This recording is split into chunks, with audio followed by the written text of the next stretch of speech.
I know I know firefighters from 30 years ago who were mutts. Okay, guess what they are today? They're still Mutts. mutts. So you're not going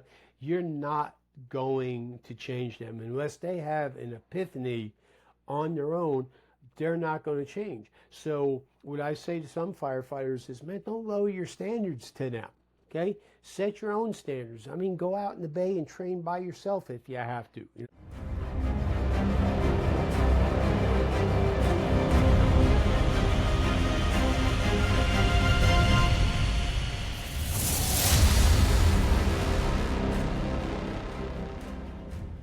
Hey, what's up, everybody? Welcome back to the Relentless Rejects podcast. My guest today is retired Chief Dennis Reilly. His bio would take up the entire podcast just reading. He's a man that has a love and passion for the fire service, and we're definitely going to get into all the things that he's been involved in.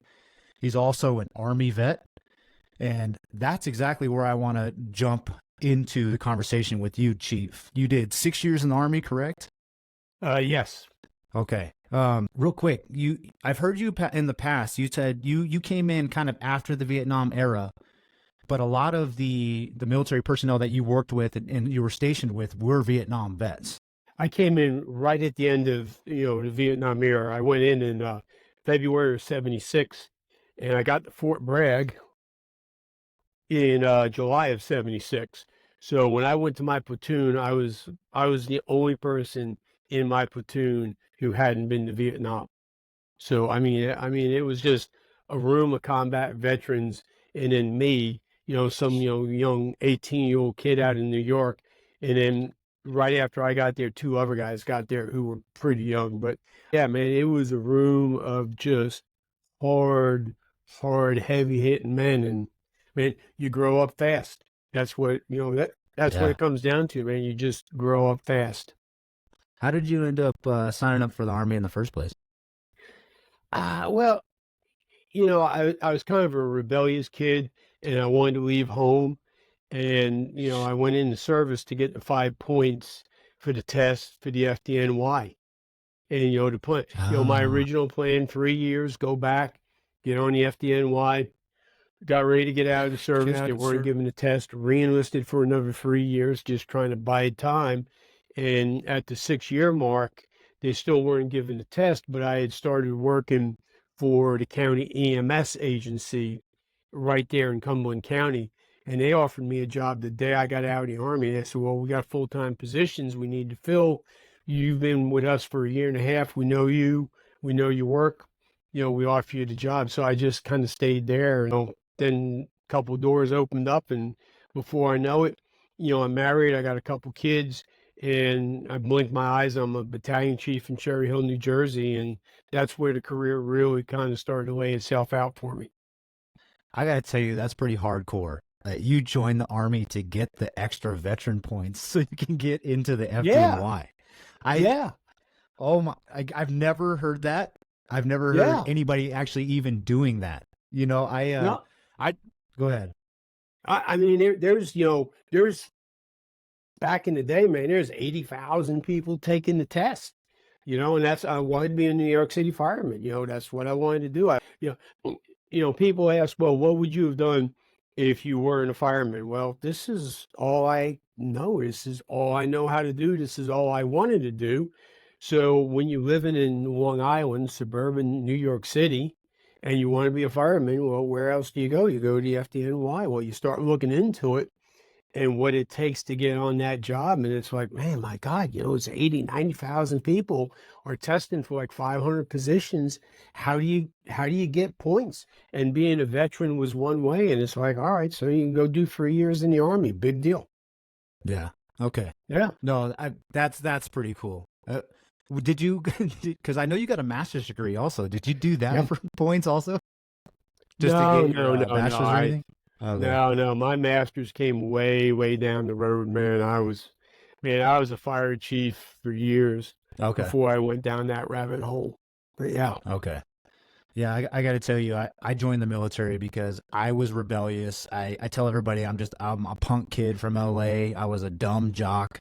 I had not a lot of options for me, and the fire service wasn't even on my radar at first. I just joined the military because of because 9/11, right? The Iraq Yeah. Afghanistan wars. They were recruiting the high schools hard, and that definitely set me down this path. And I'm definitely thankful for the opportunity. Absolutely. Oh. But I got a question for you though. With the Army being surrounded by Vietnam vets, do you think there's a comparison for a lot of the rookies or probies today that are coming in with very little, maybe blue collar experience, being surrounded by senior salty firefighters? Is the environment similar?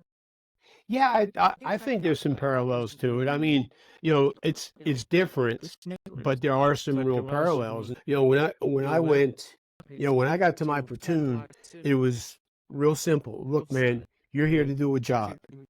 Do your job. Okay, you've been trained. We're gonna coach you. We're gonna mentor you, but do your job. And if you do your job and you live up to our standards, then you're one of us. And if you don't, you're not, and you're out of here. It was a pretty black and white world back then. I was in the 82nd Airborne. That's a voluntary assignment. You're on jump status. I mean, if you don't pan out, back in the day, there's 5 or 6 of you. There's 5 or 6 dudes going to take you in the room and say, "Look, man, put your letter in and get out of here because it's not going to be a good place for you."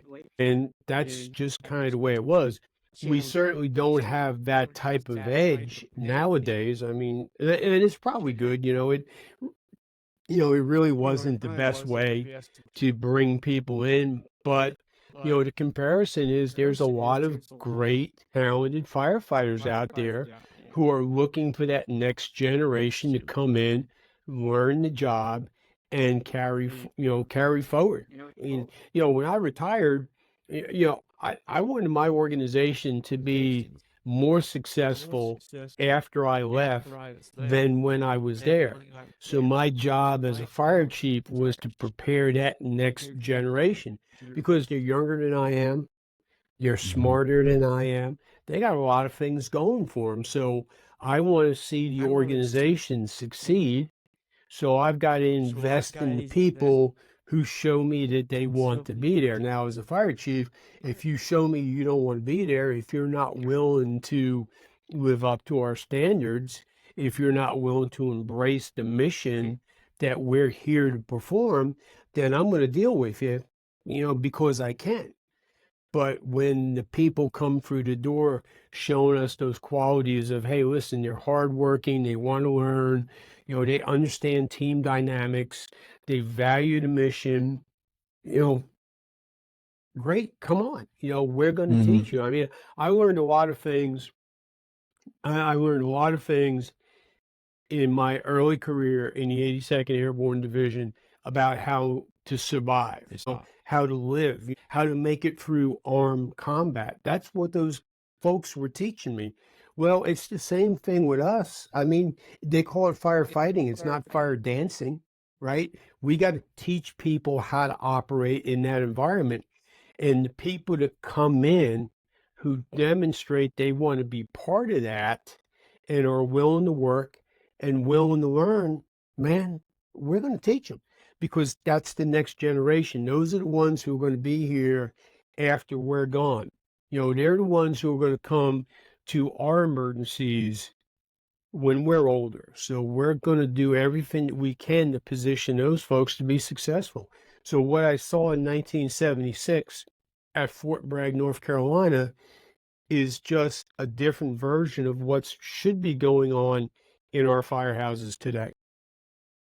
Yeah, actually, I think one thing that resonated with me was when you were talking about in the military, you have more of your peers holding you accountable and getting you to hold that standard. And if you do not meet that standard, we're kind of encouraging you, like they're saying, like, hey, maybe this isn't the place for you. Maybe you should find something else. And I think that is one thing that is missing in the fire services.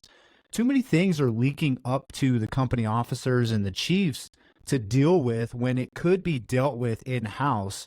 And I'm not saying we have to be dicks about it, but our lack of accountability from the peer level, training, helping people realize what this standard is and why we took the oath and all this. I think I don't know. I think too many people are slipping through the cracks, and then when it gets to that high point, political correctness today is keeping us from shoving people out the door that maybe shouldn't be in the fire service. Yeah, I think there's a lot of merit to what you said. As a fire chief, I've dealt with these issues before. I want to take action against a guy. Of course, clearly action needs to be taken. So I go to HR, and the HR director looks at me and she goes, "Listen, this person's been here for 22 years, and there's not a single thing in their file." It's what, well, in my opinion, the previous bosses weren't doing their job. And the HR director says, "You're probably right, but this person has a 22-year work history that is spotless. So we're going to do what you think needs to be done, but just understand it's going to be a hard road. And just understand that you may have to compromise on what the end state is, because it's awful hard when you go into a due process to say, hey, listen, and this person's sitting there with a spotless record for 22 years. Now all of a sudden, I've been here for 22 years. I get excellent evaluations, and now 6 months down the road with the new chief, I'm a douchebag. That one, it's hard to follow through on that. And you make the point where a lot of things are slipping through the cracks. And I talk about this a lot in my social media. I talk a lot about this in my presentations, man. We got to make sure that we're promoting the right people to company officers, people who are going to set expectations, they're going to set standards, and they're willing to hold people accountable. Because I think that's where we change things. I've always said as a fire chief, listen, here's the left and right limits. If it's illegal, immoral, unsafe, then I need to know about it right away.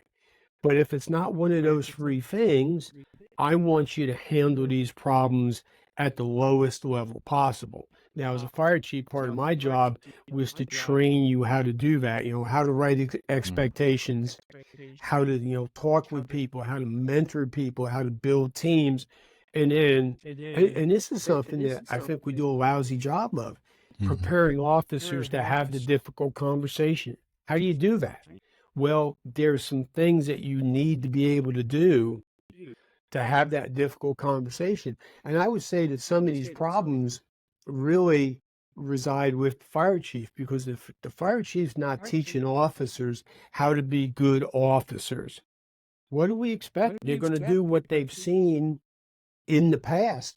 If the history in the past hasn't been one of expectations and accountability and having these difficult conversations, well, man, what can you expect? So I think that's all part of it. I do a 2-hour thing on, company officers and managing discipline. How do you manage disciplinary issues? Where do you start? How do you work through this? And how do you bring it to an end state? How do you bring it to a resolve? I go all over the place, and I present this, and most people in the class say, "Man, I've never heard any of that." Right. Well, how do we expect officers to manage if we're not teaching them how to manage? And we can't just say, "Well, I hope they work for a good officer," because, as you said, a lot of things have slipped through the cracks, and we got some officers out there that probably shouldn't be in the right-hand seat, but they are. I ride up in the right seat every now and then. I'm still a firefighter paramedic, but that is definitely one of the most eye-opening things that I experience in the company officer seat.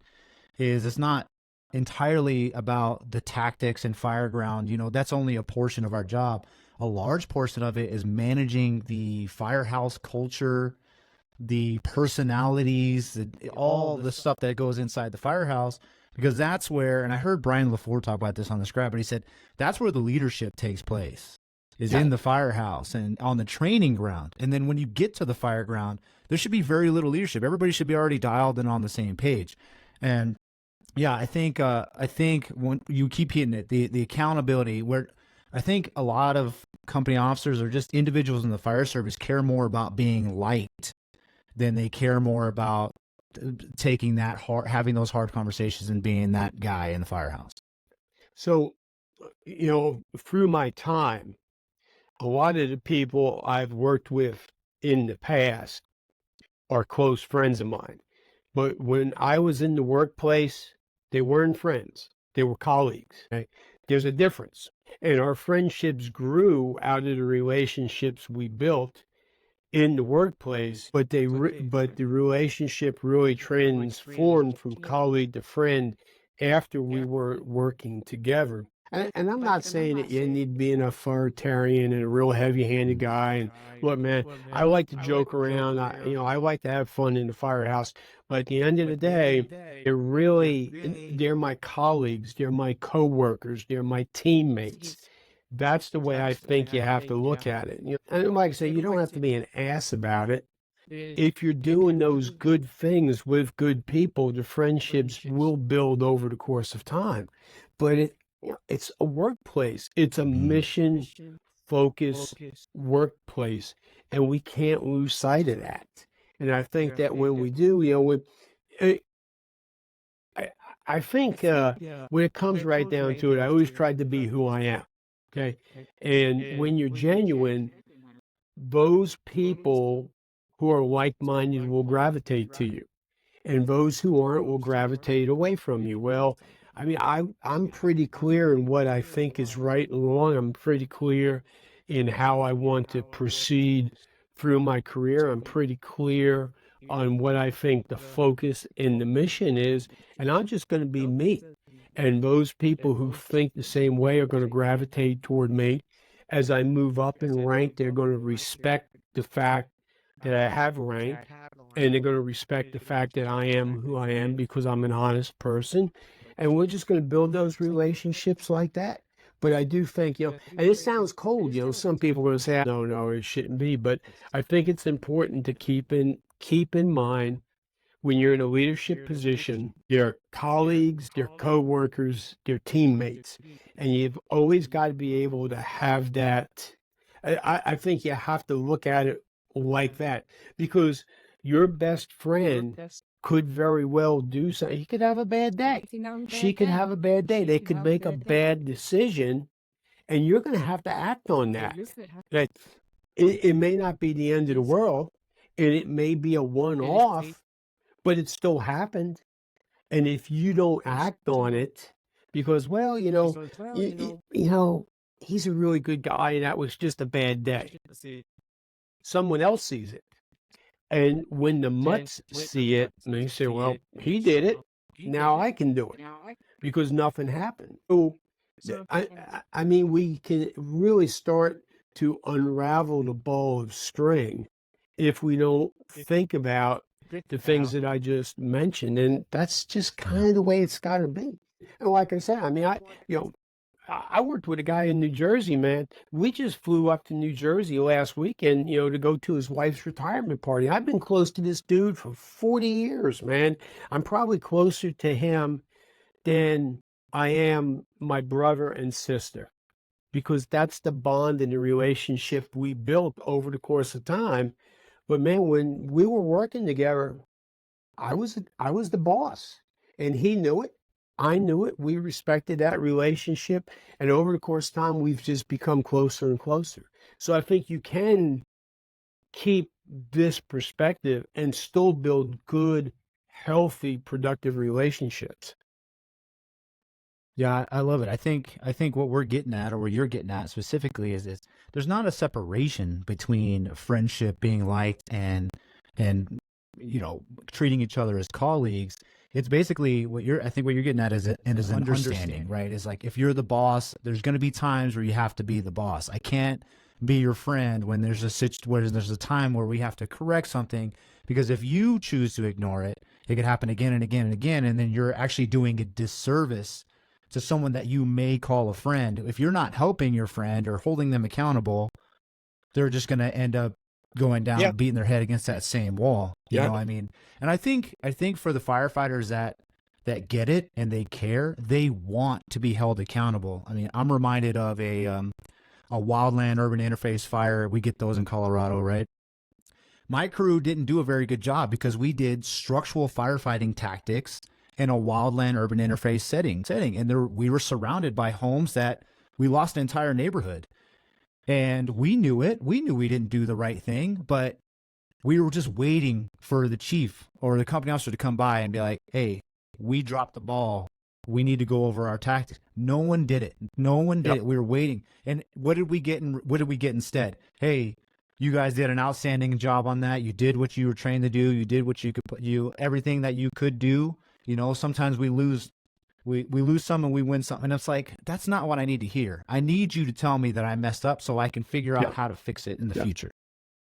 Yeah, we all deserve, and we're all owed the honest truth from the bosses. That's what it comes down to. So, and you know, there's a couple things that you said, you know, kind of got me thinking. You know, one of the things that, you know, I think about, you know, when I'm leading people is if I don't have the courage to stand up and help this person, and when I correct somebody, I'm just trying to help them because they may go on, you know, to another command. Now I'm not there. So now they've got an asshole boss who's just going to jump down their throat because they're doing things that I didn't correct when I knew that I should have corrected them. And the other thing that I've found is very, very true. Professionals want leadership. Okay, they respect it, they want it, they crave it. And when you work on, you know, it's not saying, hey, listen, I'm the boss, you got to listen to me. It's on building that relationship, respect, and whatever. And most times in the past, when I've, you know, had to talk to a professional about an issue, you know, I say, hey, bro. And as soon as I say, they say, hey, man, I know what's coming. This is what I did. I accept it. I should have gone here instead of there. And it's like, okay, good. Don't let it happen again. Because if it does, you know, it gets a little more serious. So these are all the things that kind of build from, you know, respecting people, working hard, being honest, being genuine, being who you are, setting expectations, holding people accountable, holding yourself accountable. These are all the things that go into the healthy culture. And when you get the culture in the firehouse right, the fire chief in headquarters really isn't going to hurt it. Because everybody's going to say, well, you know, hey, the chief is the chief, you know, and the chief's going to do whatever, but he's not here sitting at our kitchen table. I make a big deal about this in one of my presentations. Look around at the people who are sitting at the kitchen table. The chief's an asshole, and he doesn't know what he's doing, and he forgot where he came from, and this is all stupid, whatever. He's not sitting at the kitchen table, okay? He's in his office. They write policy and procedure, that's fine. You know, people say, well, why do we have this policy? I would never do something like that. Well, if you would never do something like that, why are you worried about it? Don't worry about it, okay? Look at who's sitting at the table and worry about them and worry about what the group of you are going to do 10 minutes down the road when you first do it, a working fire, you got somebody trapped, and your second due rig is tied up on a CPR job. Our chief's not sitting at the table, okay? He's not jumping on the rig with you to make that run.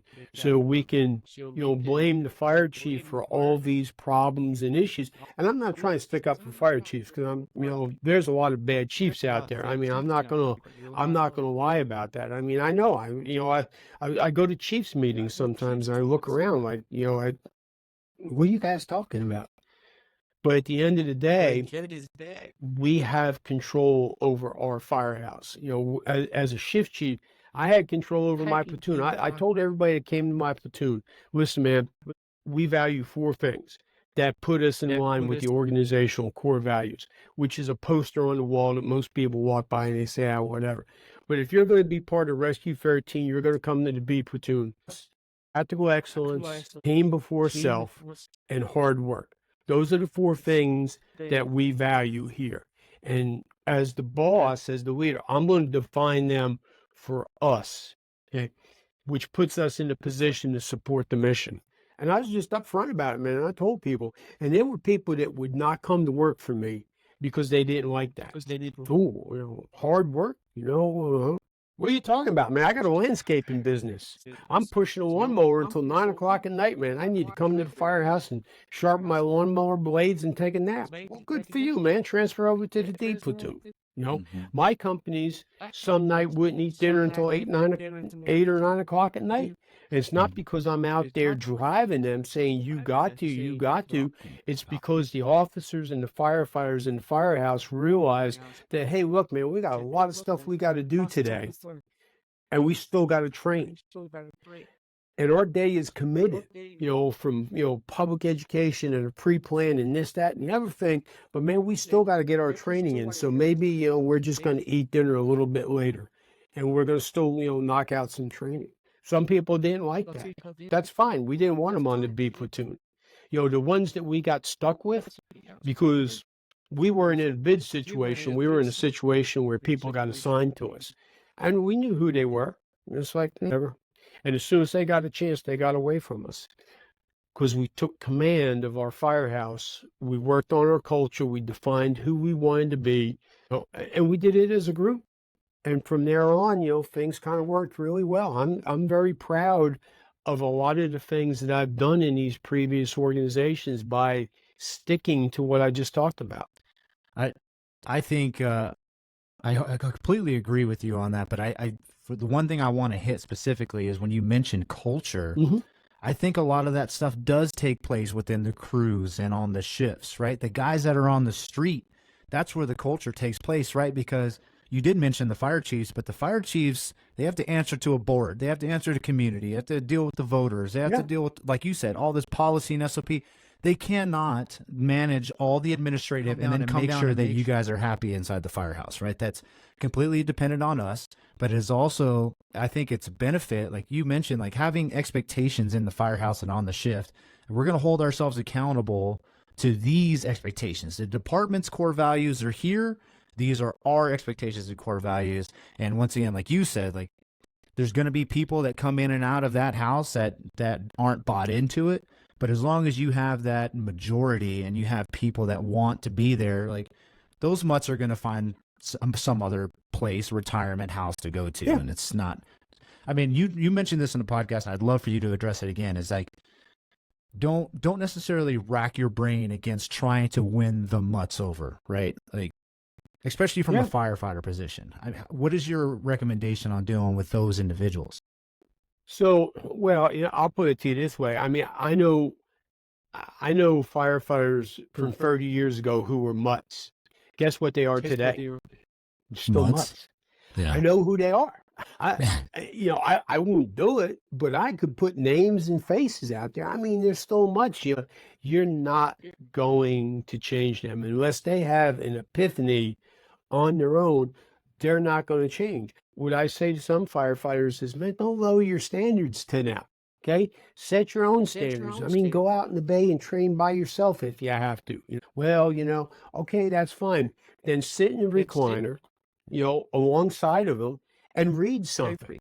Put some earbuds in and listen to a podcast like us. I mean, there's a lot of things you can do because, and I talked about this a long time ago in one of the first podcasts I ever did.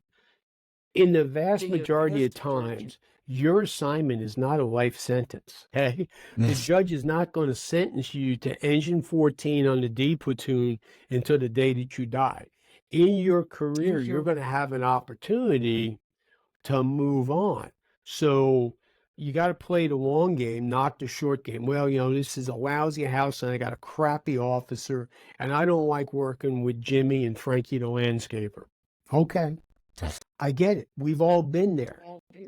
But at some point in time, you're going to have an opportunity to move on. So use this time to get yourself ready for that. Use this time to get a little bit better. But I said, do some research, listen to podcasts, because when you go to one of these good, hard driving firehouses, there's not a lot of discretionary time because they're hard driving. I mean, they got a lot of stuff going on. So if you're in a bad situation now, you can prepare yourself for the good situation by gaining the knowledge that you're not going to have an opportunity in these firehouses to sit down for 2 hours and read something or Hmm. listen to a podcast.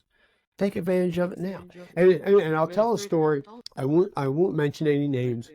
Yeah, and I hope that I do justice to the story. But I have a friend of mine who's a fire chief. His son's on the job, a whole different city. And his son comes to him and says, "Man, I just don't like the firehouse, man. It's a bad firehouse. I can't get along with the guys. They're really not into the job. It's like a marginal." And the dad tells his son, he says, "Don't lower yourself to their standards. Stay at it. Stay after it, because an opportunity will come up." The guy goes back to the firehouse every day. He's out there training. He's out behind the firehouse throwing ladders at 7 o'clock at night. He's doing all these things. And the firehouse that he was stationed at had a fuel pump. Well, a lot of the other companies are coming to that firehouse to fuel the rigs. Well, other captains see this dude out there at 8 o'clock at night throwing ladders. And they notice, and they notice when that rig shows up at a fire, he's the one person that's got all the stuff on, he's ready to go. So officers start talking to themselves and they say, "Hey, listen, man, when the opportunity comes up, man, we got to leverage to get this guy out of there, because this is a hard charging firefighter. And if he stays there for too long, we all become products of our environment." So an opportunity opened up in the city at one of the best companies, and this guy got picked and moved because he didn't Beautiful. let the environment impact him. He didn't dumb his standards down to the other people. He set a bar for himself, and he worked every day at maintaining and raising the bar. And if you do that on a regular basis, people will notice. The word spreads, and then all of a sudden, a captain who happens to be friends with it, a captain came up with this other guy who's now like the deputy chief, gives him a call and says, "Hey, think about moving this guy. I see him out there all the time hammering." Hmm. And those things happen. And that's the nature of this business. And sometimes we don't have senior people in the firehouse telling these type of stories so that the young people realize that there's more than just this 24 hours you're stuck in. Okay, there's a whole career out there, and all of a sudden an opportunity is going to open up, and the people who are preparing themselves for that opportunity are more than likely the ones who are going to be able to take advantage of it. Yeah, I think that's a great message, Chief, because I've personally been at those, retirement stations or the ghost crew where they end Yeah. up putting people together that are out of sight, out of mind. I've been there, and I've actually been mocked for working out and training by myself by those individuals. I'm not going to drop any names either, but it honestly, the mindset that I took was, if we get a call, because we're surrounded by mid-rises, and it's like, That's it. so what, I have to be the one to throw the ladder because Yep. I don't think you can do it. So that's Yep. why I'm working out. That's why I'm training. So if you, like you said, if you take that mindset of like, I got to get out here and grind and train, because not only the situation that you're currently in, you're going to be relied upon more than you will with a dialed in crew. But like you said, when you eventually get that opportunity to go to a new house, you are dialed. Because I think another detriment to that individual, let's say they like crews don't see them working, but they finally do get to move houses, they're going to be associated with that other crew, right? They'd be like, "Well, you're from that clown crew at station whatever. Yep. No, we got to put our claws into you because you're probably a piece of trash like everybody else." If you've been working on your skill set and you're dialed and you're in shape, that's going to be a short conversation, and you don't have to worry about it. Yep. So Yeah, great message. yeah, I think there's another thing to think about too. If you're that motivated firefighter, mission mindset, whatever, and you're in this bad firehouse, can you guarantee that firehouse is never going to get a first due working fire with someone trapped? Can you absolutely guarantee that? Because if you can't guarantee that, then I think you have to say to yourself, "Hey man, that fire is coming, and I can't live with myself if I dumb my standards down to get along with the turds. Because if that fire comes, I'm going to come up short." Maybe they don't know better, okay? And that's their issue. But if I'm motivated, if I'm mission focused, I know better. And what happens if that run comes in tomorrow morning at 10 o'clock? You're going to have to live with yourself. And I mean, I've seen this. I've seen this on fire grounds before. I've seen the big talkers come up short, and they stick their tail between their legs and they got to go hide because they can't deliver, because they got thrown into a situation that they were not ready for. And there's not a single firehouse in this country that can give me a guarantee that they're not going to go to a working fire with somebody trapped. That's the nature of the business. So if you're with the mutts and you lower yourself to the mutt level, how are you going to live with yourself if the run comes? And when I ask myself that question, I just say, I'm going to be able to live with myself because I'm going to do everything that I possibly can to be ready for that moment. I know what's right. I know what the community expects. I know what they deserve. If these other folks don't want to jump on the train, that's on them. If we come up short as a company, and I'm not the boss, I'm just a firefighter, okay? If we come up short as a company, it's not because I was the weak link. Okay? And, that may be a selfish way to look at it, but I think that sometimes when you're in these tough situations, that's a whole nother way to look at it because the run's coming.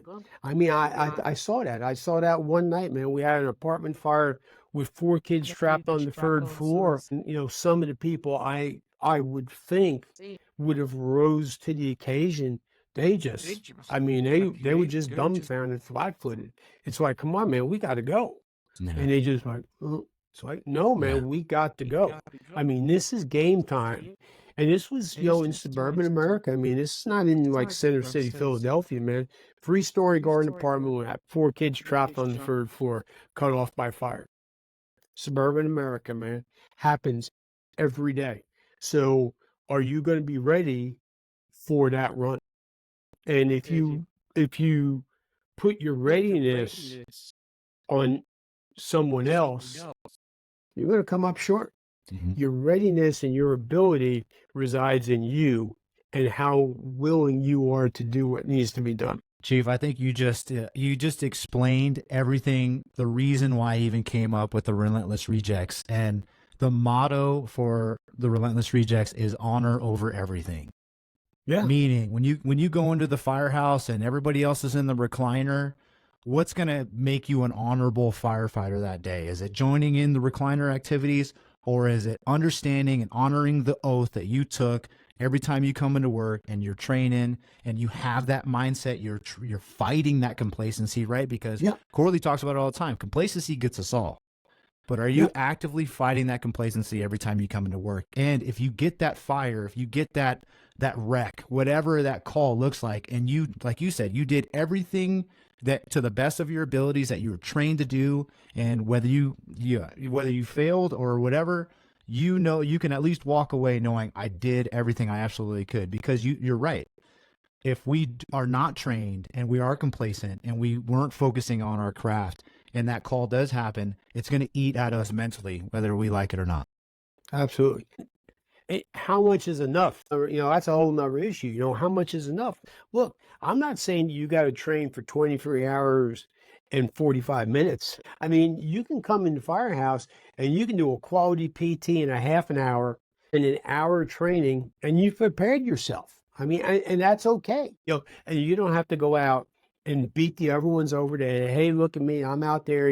I can bench press 2 times my body weight, and you're a fat piece of shit. You don't have to do any of that stuff. You just stay within yourself, do what's right, invest some time, and then, go sit in the recliner next door, so that you're not the total outcast, so that they're not really putting the thumb on you, which makes it harder for you to live up to your standards. I mean, there is an element, and I tell people this, there is an element of you got to be able to get along. I mean, especially nowadays, so many organizations are shifting over to the 48 96s. You can hide for 24 hours. You can't hide for 48, bro. It ain't happening. So, if you go in there with this look down your nose, this scorch earth mentality, hey, I'm going to do everything that I need to do and you guys are shit.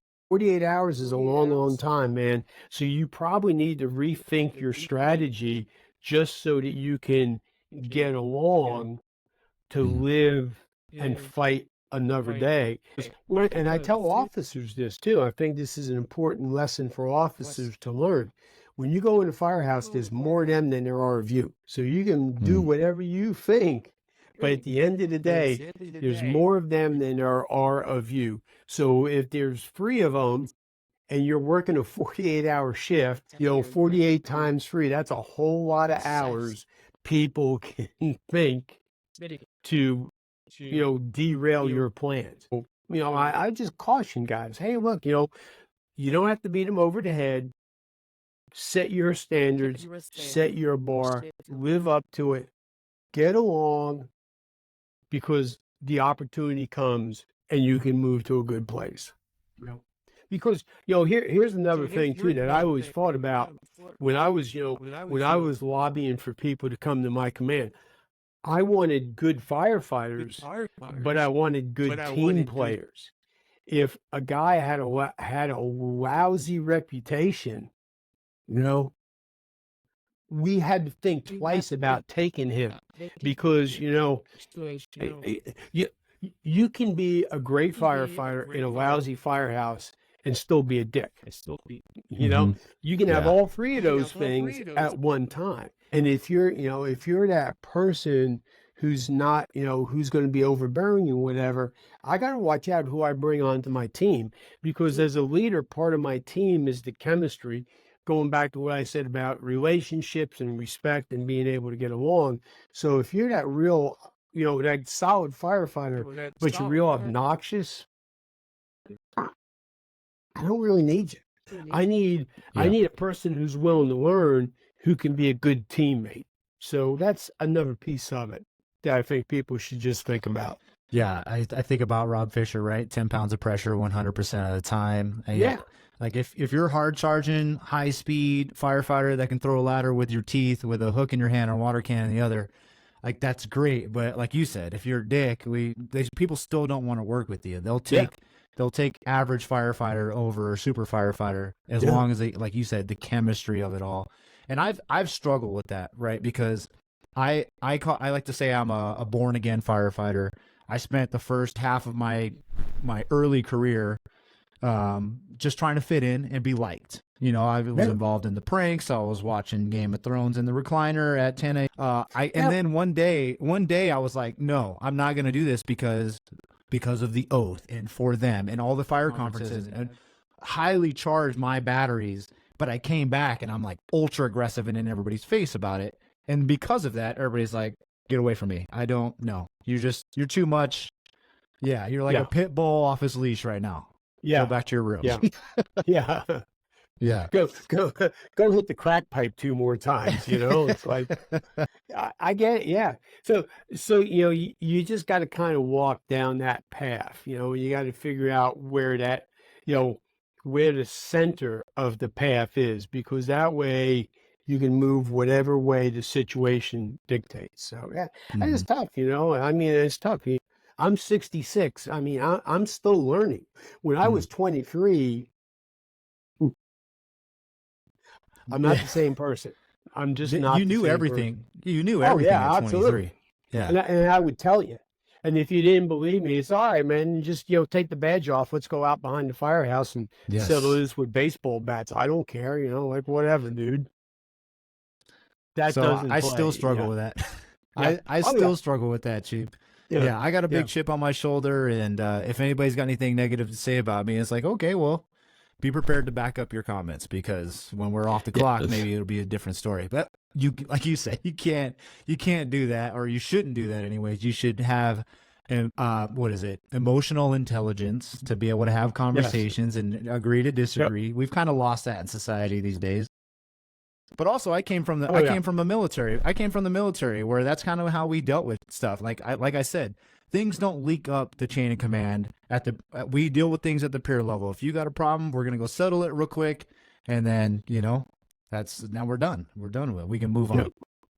Yep. Yeah. Okay, I do have a story to tell you because I want to get into the importance of quality training, but I have a story. Sure. The first time I ever met you was in Pensacola in 2023 at the first Pensacola Beach Fire Conference at Chief ICAT in January, and you were with Kyle Romagus's station, and we were going over Camilla grip and flowing and moving and all these different things. And I saw you, and I was like, who is this guy? Like, why is this guy even here? He should be on a boat somewhere just fishing and enjoying the sun. But like you said, you're a student, you were there, you were mentoring, but you were probably also learning at the same time. Like, I love Kyle Romagus and everything that he's doing in the fire service.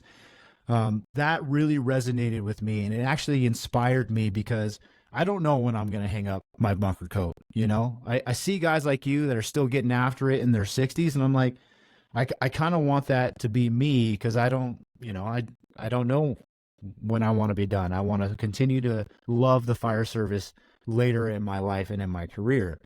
You can definitely comment on that, but I want to talk about the importance of quality training. Like, what's important to you? Why do we find the benefits of doing quality training versus just any kind of training?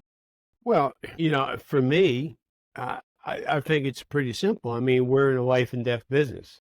So, the only way to be successful on the battleground, and that's, what we do, is quality training. I mean, look at everybody who's really successful. Okay. Look in the military, look at the units that are really top tier successful. What's the common denominator? Their training. Look in the fire service. Look at the departments. If you go back, I think it was like last year, where New York City put the 4 different guys on rope, and they made that rope rescue on like the 18th floor. 2 of the 4 had less than 2 years on the job. None of the 4 were from the same company, and 2 of the 4 were detailed to the company that they made that run with. I mean, did they just wake up in the morning? The dude woke up and say, "Hey, man, I'm going to be a superstar today, man. I'm going to go out on that rope, and I'm going to save somebody's life because they put their shirt on."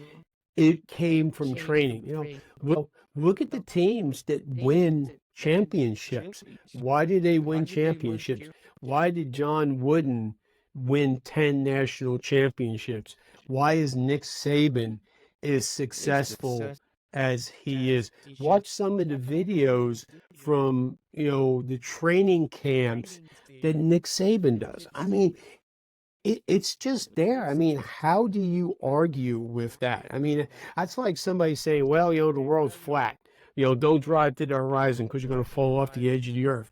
You can't argue with the facts. I mean, quality training is what produces quality performance. And I've never woke up one day and said, hey, third best is okay. And if the shit burns up, I don't care. I've never said that. Okay. I've always said that the community trusts me to find a solution to the worst problem that they've ever faced. And if I don't invest in quality training, I'm not going to be able to do that. Excuse me, every time I've taken a job, I've always taken an oath. I put my hand on the Bible, raised my other hand, and sworn that I will do my job to the best of my abilities. And my family has always been at these ceremonies. So I've said this in front of my family. Well, I have an obligation to live up to what I said. And quality training is what makes that happen. It doesn't happen any other way. There's no hacks. There's no shortcuts. That's what you have to do. And if you're going to be part of this, and you're going to look at that obligation that you took as something more than just, a ceremony, as the one guy said, a ceremonial high five, you got to do quality training. And how do you do quality training? You train with good people. There's not many people out there better than Kyle Romagus when it comes to O's and nozzles. There's just not. So you go out or Aaron Fields. I mean, one of those guys. You go out and you train with them. You want to learn about, truck work, Arthur Ashley, Kevin Lewis. I mean, there's a Mike Champo. You go out and you train with them. If you want to learn about leadership, you talk with, Chief Thompson and Corley Moore. If you want to talk about fire ground command, you talk to Ike. The list goes out there. You want to talk about engine company operations, you go to Todd Edwards, Steve Robinson, Anthony Roulette. That's where you go. That's where you get the quality training. And if you're going to be successful in this business, it's a byproduct of quality training. What happens on the training ground is what's going to happen on the fire ground. So if you don't get the training ground right, you're not going to get the fire ground right. I think it's important to also go over the fact that does every quality training mean that you're getting in full pack and bunker gear and everything like that? No, absolutely not. No. Absolutely not. Because you have to work on, you have to work on form. You have to work on, I mean, there's so much that you have to work on. That's the end. That's at the end of the spectrum. Able to do it in full gear and a pack. But you know what? Like you said, I mean, I do a lot of stuff. I do stuff with Kyle, man. Sometimes it's bunker pants and gloves because we want to focus on the technique.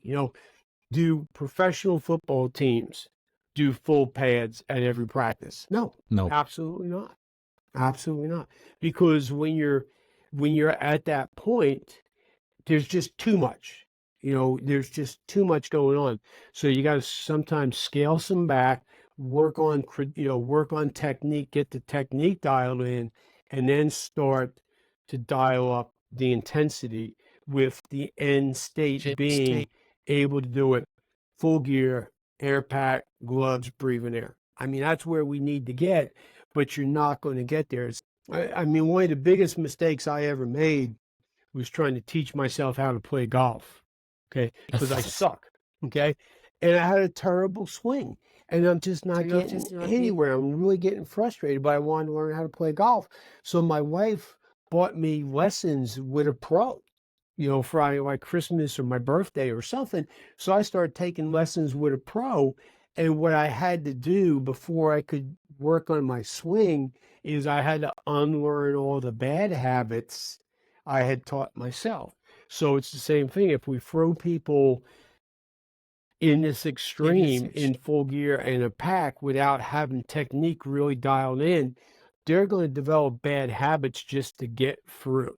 So, and what we're really doing is we're hurting them. We're putting them in a position where they're going to fail on the fire ground. I want to put people in the position where they're going to be successful on the fire ground. So I got to start here and get you up to here. I love that you have that message because I try to incorporate that crawl, walk, run philosophy and training with crews when I'm riding up or whenever, if I'm in charge of training for that set. We do run a 4896 where I'm at. But explaining the crawl, walk, run scenario and saying, hey, like training might take a little bit longer, but that's because we have to learn these fundamentals and then get comfortable with them. And then, like you said, like that stress inoculation comes at the end. I think stress inoculation is very important, but it shouldn't be, hey, we got training today. We're gonna tone you out and it's full go, full speed right out of the gate. We're gonna time you also, but you haven't repped any of this out. This is just we're just gonna throw you into that. We're gonna throw you into the fire. Just good luck. Yeah. Well, I mean, there's so many, there's so many people out there. They just don't understand how the human mind works. They don't understand, adult education. They don't understand the learning process. They don't understand all these things. You're absolutely right. Now, at some point, the expectation should be, hey, we're going to do a surprise drill. We're going to throw you in the middle of this thing, and it's going to be a shitstorm because that's what the fire ground is. But that's got to be at the end. That's not at the beginning. Yeah, absolutely. Technique is everything. I tell people this all the time, man. Use your smartphones.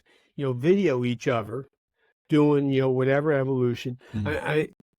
I think one of the best ways to get really good at forcible entry is video people using a prop and then go back and put it on that 70-inch TV and watch their technique because it's easy to find where there's lapses in the technique because you can look at it, and then the person who actually did the exercise, they can look at it and they can see for themselves. Because, when you're in the middle of doing something, you really don't see what you're doing well and what you're doing wrong. You're just focused on trying to get the task done. Well, if you video that and then go back and sit down and watch it, you give everybody an opportunity to learn. I keep on going back to the sports analogies, but like, my God, how many hours of film does an NFL team watch in a week getting ready for a game? You go find me a fireman that's running around today without a smartphone. Go ahead, man. I'm going to take a nap, have a couple meals, drink a beer, go play a few rounds of golf, go surf, and you're still not going to find somebody that doesn't have a smartphone. Everybody's got one. You got a camera on it. Invest $10 in a cable, and you can use your smartphone to record, and then play it back on the fire station TV. And you can watch exactly what you did. And we did that, and it was really it was really an eye-opening thing for me. We did that one time, and we're watching the video, and as soon as the video's over with, before anybody says anything, the guy we're watching stands up and says, "Hey, listen, I did this wrong, I did this wrong, I did this wrong, and I can knock 30 seconds off. I just need to practice a little bit," because he was made aware. Yeah. And he was an experienced guy that had been around for a while, but his skills slipped a lot. And we're all subject to that. Our skills slip at one time. We get real good at one thing, sometimes at the expense of the other. But when we watch the video, it's like, oh, man, I didn't realize I did that. Now I learned. And props to that firefighter that had the humility to stand up and point those things out, right? I mean, but obviously they couldn't necessarily hide from it, but they were willing to get up and point out their mistakes. So, but it's the culture in the fire. It's the culture in the firehouse, though.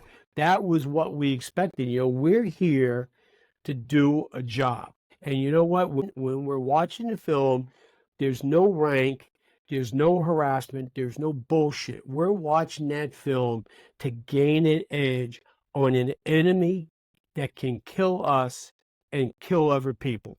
Screw your ego, screw everything. We're all adults, we're all professionals in this room, and our job is to make each other better. And that's the way we ran our firehouse. Anything less than that wasn't accepted. No, we don't play that game here. When you go down that road, everybody's like, "Oh, okay, I get it." Yeah. I got to tell you, I think you already know this, but you're an extremely rare breed. Unfortunately, that's the case. You're a rare breed in the fire service because you're a chief that is dialed into these trainings and the culture and all this and having humility. Yeah, I mean, well, props to you for that. There's some people that have worked for me in the past that will say, "Thank God there's only one of me." So it is what it is, man. Hey, every once in a while to make an omelet, you got to break some eggs, and that's what happens. But I mean, this is what I believe. I mean, and it works. I mean, I can go back to the organizations that I've been part of. And today, and it's not me. It's not me. I'm part of a team. But you look at those organizations today, and they're operating at a very high level. And it's because of the things that I've talked about in this podcast and our willingness to say, okay, yeah, I get it. Let's roll up our sleeves and let's go to work and let's get this done and put some like-minded people together. I mean, the success that I've had is only because I was part of good teams. It's not because Dennis did it. Dennis was one out of 33. Okay? And we all pulled together. And what I did really well complemented what other people didn't do well. And there's a whole bunch of things that I didn't do really well that they did that, they were able to compliment me. So it's been a team effort. And I just got to say that because some people say, well, the guy's kind of full of himself. Well, I'm really not. I really, truly believe in everything that I said. And, as the boss, sometimes I got to, draw the line. And when those times came, that's what I did. Yeah, I think it's funny that you also talked about the game film and recording, and because once again, like you're ahead of your. I can't even say you're ahead of your time because you got 50 years in this profession. But I preach all the time about recording our trainings and forcible entries, ladder throws. I even talked to Jesse Horton not too long ago about this because he is very technical when he teaches. And I asked him, I was like, "Do you record? Do you record this so that way you don't have to, be so minute in detail? You can just point it out in the films." And he's not there yet, but apparently you are. Yeah. So, Jesse Horton, you need to step your game up, brother. Yeah. Yeah. I got. Hey, well, once I get my swag that they're sending me, I'll call them out. Okay. And I'm waiting All right. until I get my stuff. Okay. Yeah. You don't want him to take that I'm bag. waiting. Yeah. Yeah. No, I love it. One thing that you and I actually resonate on, and we've chatted a little bit off to the side, is jujitsu. You Yes. specifically talk about trying to find a way to incorporate jujitsu into the fire service. Yeah. Well, it's got to be an individual decision. People, some people are going to gravitate to it, some people aren't. But what I will tell you from, somebody, I've been training for about 6 or 7 months now. I'm not really deep into this, and it's really kind of funny, when the 66-year-old one-stripe white belt walks into the gym, it's like the shark smelling blood in the water. It's like, okay. So I've spent 6 months being the nail, and everybody else is the hammer. But it's taught me a couple things. First off, it's reinforced humility, because when you go in the gym, okay, so I'm 6'1", I go about 195. I'm a pretty strong guy. And when you go in the gym and some 23-year-old female who's like 100 pounds soaking wet, throws you around like a little rag doll and then ties you up in a knot like a pretzel, you realize, hey, listen, back off a step. You're not as bad as you think you are. And that's a good lesson for us all to learn. So when we get kicked in the teeth, it's like, okay, it's taught me to slow my thinking down. It's taught me all about breathing, how important breathing is. It's taught me, it's really reinforced of, looking forward into 3 steps. Okay, this guy is doing this because he plans on doing that. So I can't stop this, but I can stop this domino from falling. Well, if I'm an incident commander, and Robin Ramirez talks about the dominoes all the time. If I'm an incident commander, my job is to keep the dominoes from falling. Because a lot of times they line up beyond our control. But if I can keep them from falling, well, once again, jujitsu makes me think that way. It kind of, drives that message home. And the other thing is so important, excuse me, is it's really about resolve and commitment. Because when you're 6 months into this and you're still getting hammered by the 120-pound females, okay, do you go to the gym the next day? It's so easy to say, nah, I ain't doing that. It's so hard to get up and go to the gym the next day. And I say this, I was talking to a guy that I roll with a week or two ago. I can't really say that I've ever gotten in the truck, going to the gym saying, man, I can hardly wait to get there and get smashed. I mean, it's just like, man. But there's not a single day that I haven't left the gym where I've said, thank God I invested this hour in myself. So I think those are the things that combat sports can do for you. And, now, like I said, you and I, we both do Brazilian Jiu-Jitsu, Muay Thai, there's a bunch of different schools out there, and I think, they all have unique benefits, but just the idea of being, into the martial arts or combat sports does so much to you. I mean, Mike Tyson said it perfectly. Everybody's got a plan until you get punched in the mouth. Well, most people don't get punched in the mouth all that often. Man, I get punched in the mouth 5 times. I spar 5-minute rounds twice a week. So I'm getting punched in the mouth, a lot. And now when I get punched in the mouth, it's like, okay, I just got punched in the mouth. Where am I going next? So it doesn't really take anything away from me looking at the next frame. And that's what that's what I've gotten out of practicing Brazilian Jiu-Jitsu. Yeah, I tell you, for anybody that's listening that's thinking about getting in jiu-jitsu, if you're anything younger than 66 years old and you've been in the fire service for 50 years, like you don't have a lot of excuses to chiefs out there. And I'll tell you what, the hardest belt to get and maintain is the white belt. I have Yes. been in and out of a few jiu-jitsu gyms because there's times where I went in there, got my ass kicked, and I'm like, I don't want to do that again. I would Yeah. leave, and then something would call me back. But I'm still a white belt because of that. Or I'm just like, Yep. you know what? I don't need this shit. I'm gonna go read more books or something, Yeah. But Yeah. it takes a lot of grit, perseverance, and humility, like you said. And I do agree with you. The one thing I do miss about, because I'm only doing jujitsu right now, I miss Muay Thai because of getting punched in the mouth, catching a kick to the side of your thigh and your IT band and your leg going Yeah. numb for half a sec. Man, that is brutal, but being able to stay in it in the moment, it's Yep. so, I don't know, it's fulfilling. It makes you feel that you're alive, right? Yeah. Just, I We don't know we what it don't is. Yeah, we don't. I have not found a good Muay Thai gym around here. I'd like to kind of, because Jiu-Jitsu is more ground, and Muay Thai, in my opinion, is more stand up. So Mhm. I'm on the ground now, and defense and whatever. I'd like to do a little stand up. So if I find a good Muay Thai gym, I may do a little bit of that. But my arthritis and my flexibility Yeah. suck. So. It'd be a challenge, but whatever, nothing nothing good comes from the easy. All good comes from the hard. So if you're Yeah. not willing to do the hard, man, don't expect anything good. Yeah. Yeah. I mean, another thing about jujitsu that I love when you're talking about that, right? With it's body mechanics. Like in the Yeah. fire service, the way we train, right? If we're actually in a true IDLH or we're simulating a smoke filled environment, you're low. You're down on your knees, you're doing a tripod, you're searching on your belly, you're doing all this stuff.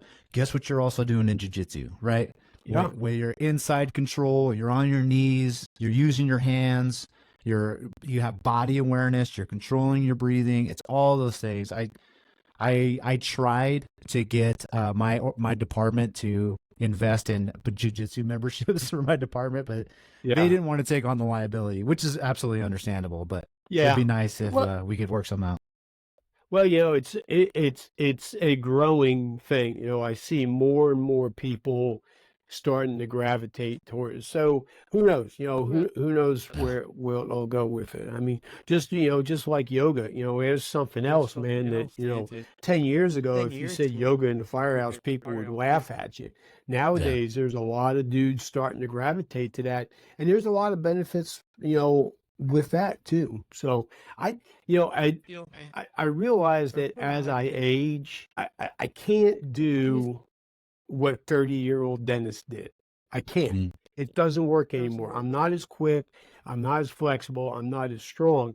So if I want to stay proficient, I've got to start looking at all the other things out there that will give me that opportunity to perform to the level that I want to. Yeah. I spent 24 hours with Rick George and his guys at Metro Atlanta, and I spent a lot of time talking with Eric. Man, I've been doing breath work every day since I came back from Atlanta, and it makes a difference.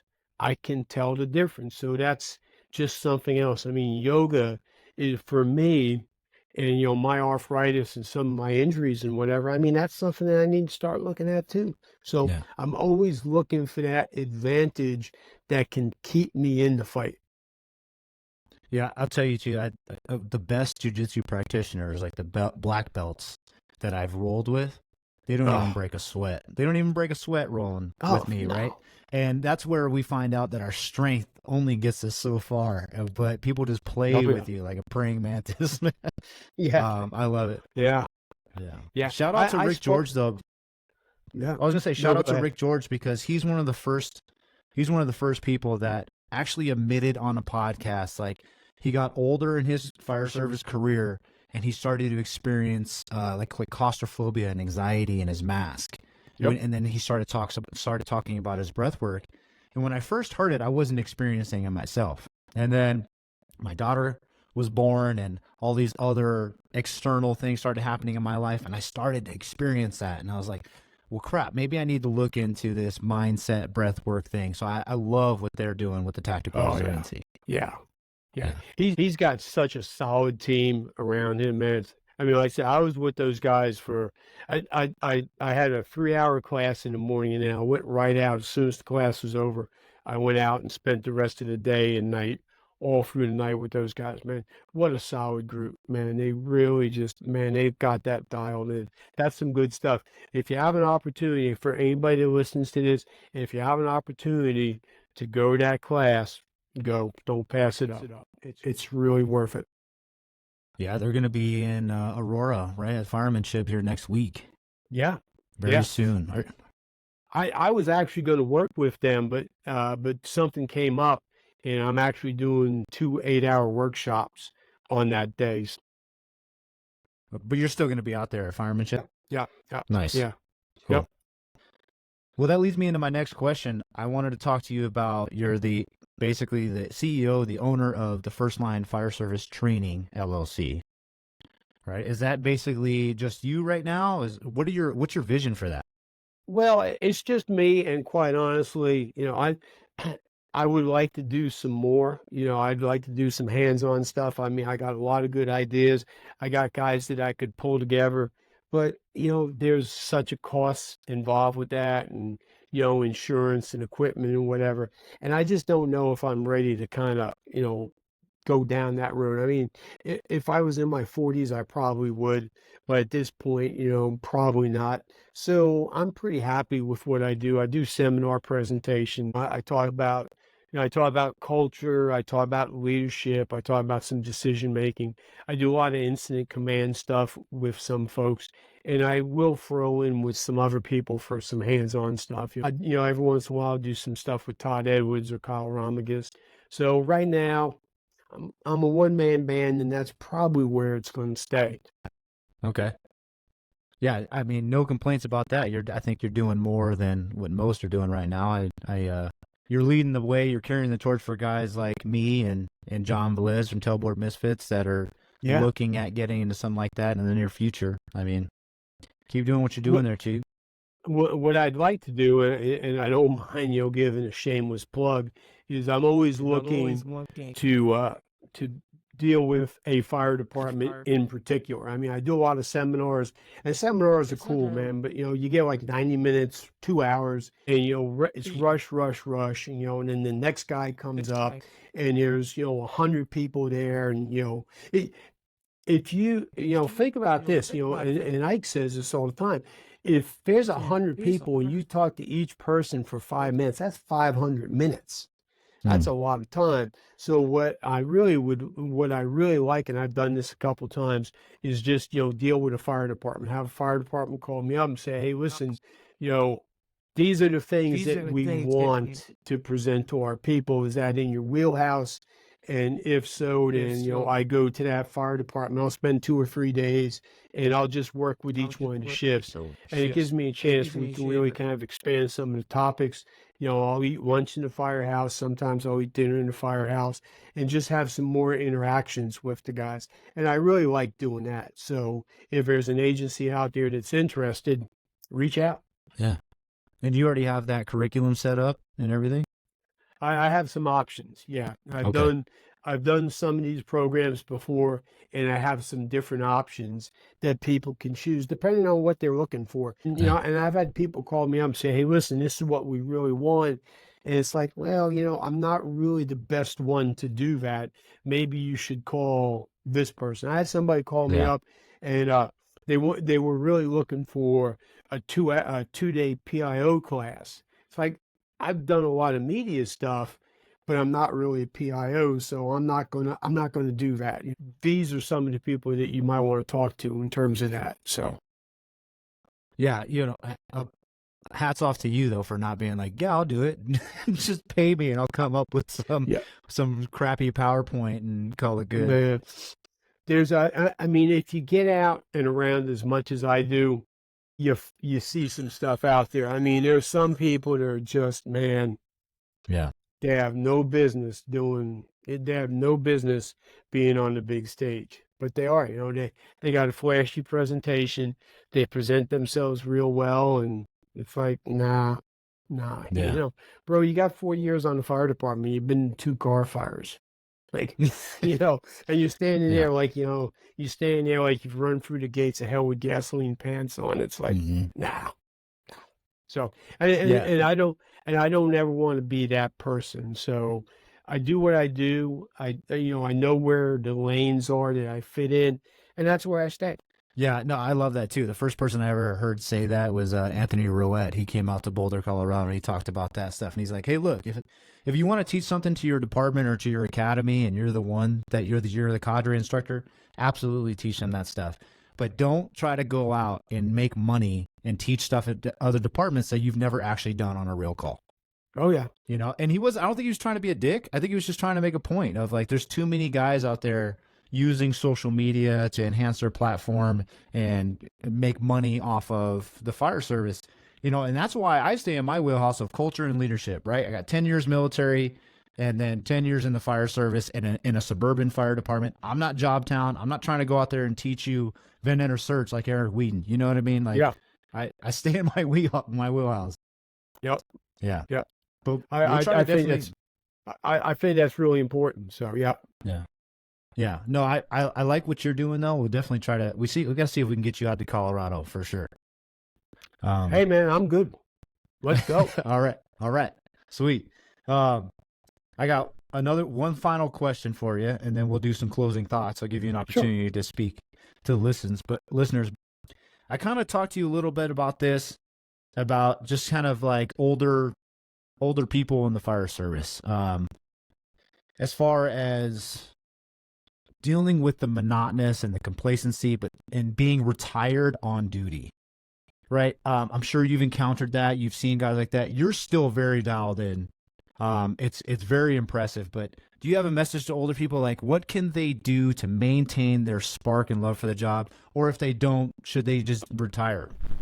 Well, I think well, there's so many ways you can unpack this. The first thing is, it is their living. Okay, it is how they pay their bills and provide for their families and whatever. So I don't, I don't discount that. All I say is, you took an oath to do a job. Okay, so come to the firehouse 10 days a month and just do your job. I mean, nobody's asking you to be Superman. Just do your job, learn your job, do your job well.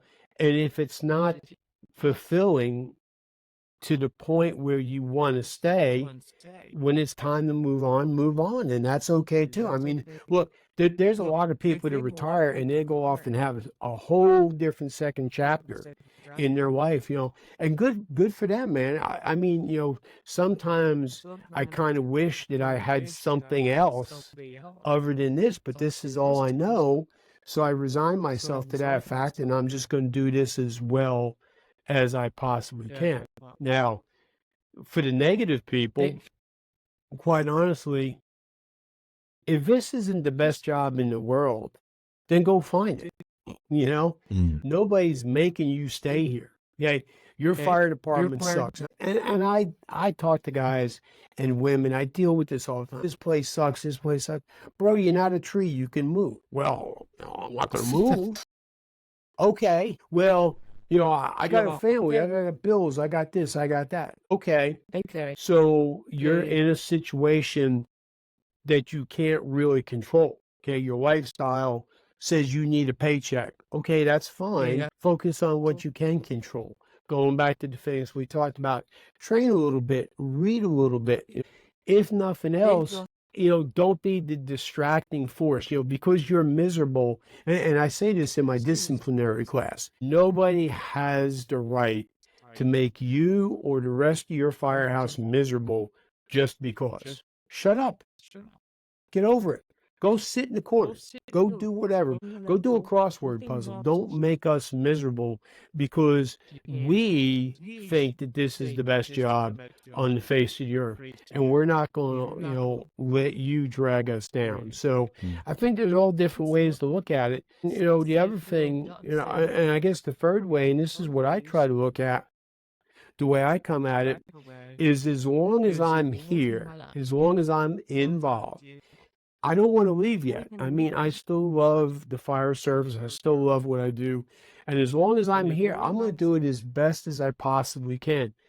I can't do the things I did when I was 30 years old. I find different ways to get, to get me through. And, hey, that's just the way it is, man. I mean, I just love it. Now, I'm fortunate that I am retired and I can kind of do it at my own pace and whatever. And, I got a couple weeks this summer where I don't have anything on the books, man. I live at the beach, man. So we're hanging out at the beach, So it's gotten to be a little bit easier for me because I don't have the strain and the stress of having to go to work every day. But it's good. I mean, it gives back. I mean, think about all the people you get to associate with. I mean, I move in such a circle. I mean, I still can't believe that, I'm doing what I do. Sometimes I think, well, they got me there so I can empty the trash cans and make the coffee. How am I part of this circle? But I am. And it will give back to you 10 times what you give to it if you let it. So that's what I say to older folks. Yeah, and I tell you, you're not bullshitting when you say that, because I remember coming out for COBC at April, and you were the first person I saw when I got to the baggage claim. You were standing there with your wife, and you're like, "Hey, welcome to Pensacola. Yeah. Shuttle's down there." Yeah.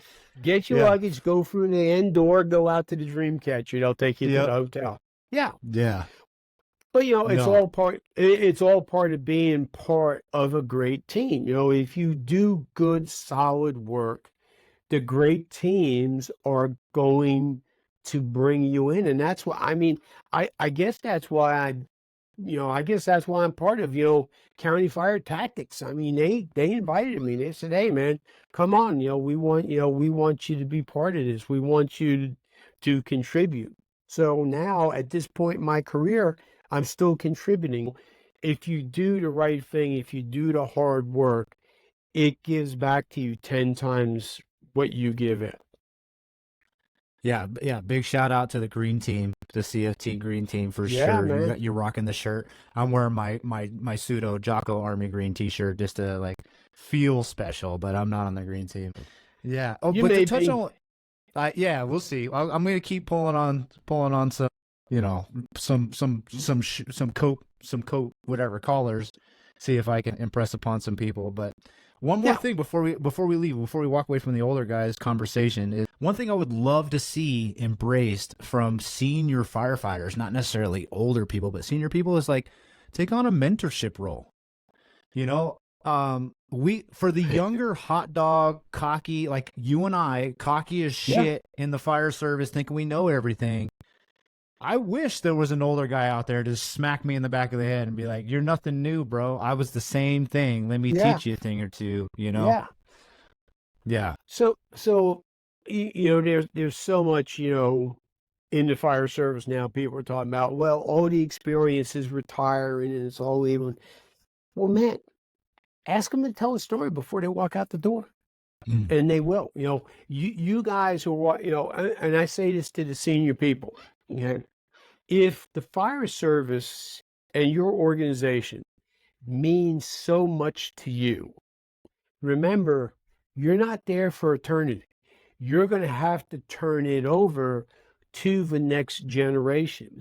Instead of making fun of them about, the plus and the minus screwdriver, they don't know. So go teach them. Say, "Hey man, come on over here. Hey man, what do you know about small engines? What do you know about gap in a spark plug. One of these days when you're up cutting the roof and the stalls out, you may have to gap a spark plug, man. Come on over here and let me teach you, man. I mean, I'm not, No. let me just, talk to you about this. Mhm. Is that something you want to learn? I bet 99.9% of the time, if a senior person would go up to a young person, man or woman, and say, "Hey, listen, do you want to learn about small engine repairs so that if you're cutting the roof and the engine on the saw dies out, you can fix it? Do you want to learn that?" How many of them are going to say no? They're all going to say yeah. Of Mhm. course they are. Who's going to say no? I don't want to learn. So the senior people, just think about that. I put a post up one time on one of my social media sites a long time ago, and it goes along the lines of, if you know how to do something really well, go teach somebody who doesn't. Just go teach them. Say, "Hey, man, hey, Preston, you want to learn about this?" I mean, to this, it took me a long time to figure out how to put the chain on a chainsaw. I used to put it on backwards. I used to have to Yep. look at the thing on the cover, some stupid little thing, right? And I'd been around for a long time, but I don't go out in the woods and cut firewood or any of that shit. I mean, I don't Yep. do it. I mean, I know how to use a saw and I know how to cut a roof, but I always kind of struggled with that. And then, guys Yep. say, "Hey, listen, man, when you look at it, this is the cutting edge and this is the way the bar turns." It's like, Yep. I never really thought about that. So if you're a senior person and you know how to do something well, go teach somebody. Mhm. Go in the firehouse and just ask, "Hey, listen, I'm pretty good when it comes to doing whatever. Does anybody want to learn?" Someone's going to say, "Yeah." Yeah. So there you go. I mean, there's mentorship right there. And I think that's what we really need, because the job goes on after we leave. I am just as concerned about the organizations I was part of now as when I was there.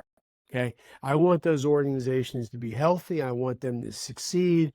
I want the people in those organizations to be successful.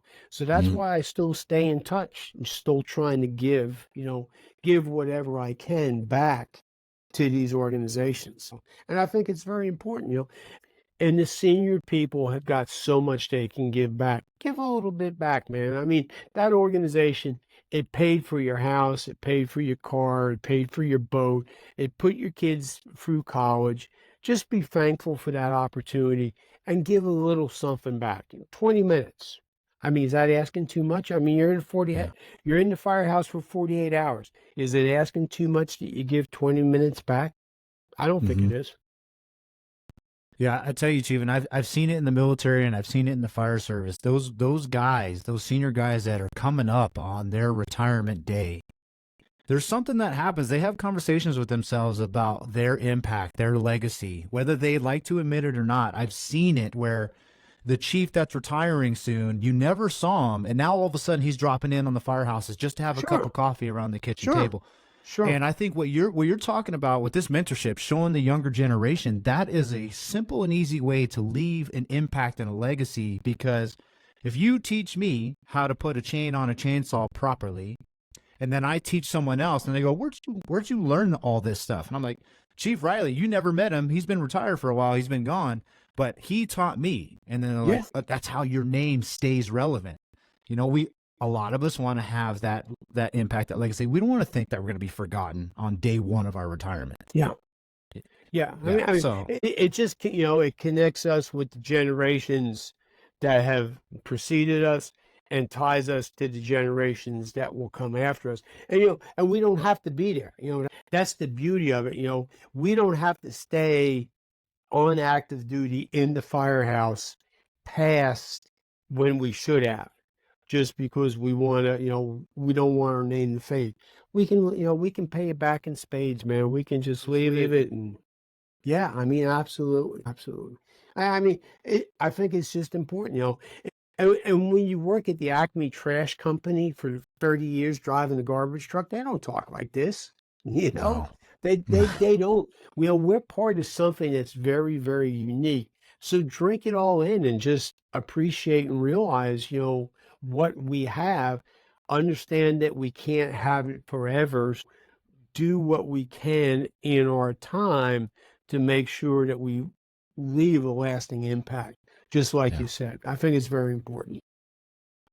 Beautiful, Chief. I think that's a great way to close out the conversation. I appreciate your time. I know you're not far from the beach. I'd much rather be on the beach right now, but you're sitting in your office having a conversation with me, so I appreciate it. How can people get a hold of you, or how can people follow you and see the things that you're working on?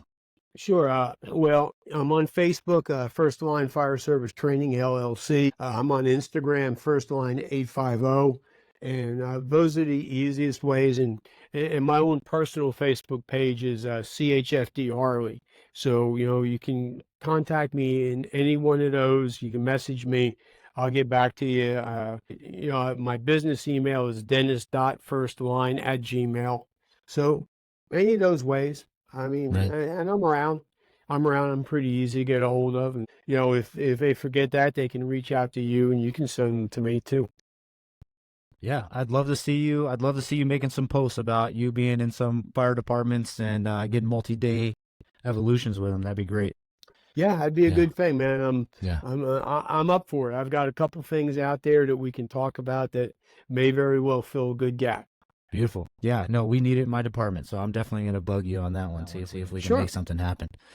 Where else? So you're going to be in firemanship. Where else are you going to be this year? Man, I'm going to be in firemanship, of course, water on fire.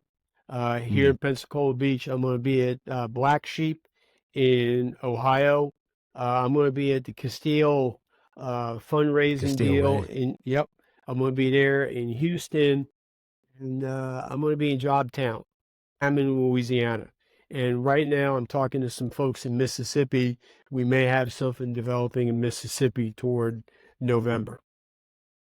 I'm jealous. I'm absolutely jealous. I only get so many to go to, and then I got to give the rest to my family, which is perfectly fine. But yeah, no, you're doing it right. I'm gonna love watching you on the road, and hopefully get to run into you at some of these conferences in the near future.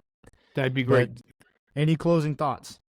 No, I just thanks for having me on. I always appreciate the opportunity to come on and share the way I see things. I will say that everything I talked about what has worked for me. Okay, it's not going to work for everybody. Everybody's in a different situation. So there are no magic cures. There are no silver bullets. I just try to throw some stuff out there that I found to be successful. You got to take it back and you got to make it fit you and your organization. But thanks for the opportunity. And if there's ever anything that I can do for anybody, man, I told everybody how to get in contact with me. Reach out, man. Yeah. I'll be more than happy to help you out. Yeah, you're an official alumni of the podcast, so that means I have full reign to just bug you anytime I want now. So just so you know. Yes, you did. Absolutely. Well, I appreciate it, Chief. That'll wrap it up. Relentless Rejects podcast. Thank you, everyone, for listening. If you found value in the show, please share the episode with like-minded individuals. Like, subscribe, do all the crazy social media stuff. Let's get the message out there, and we'll catch you next time. See you.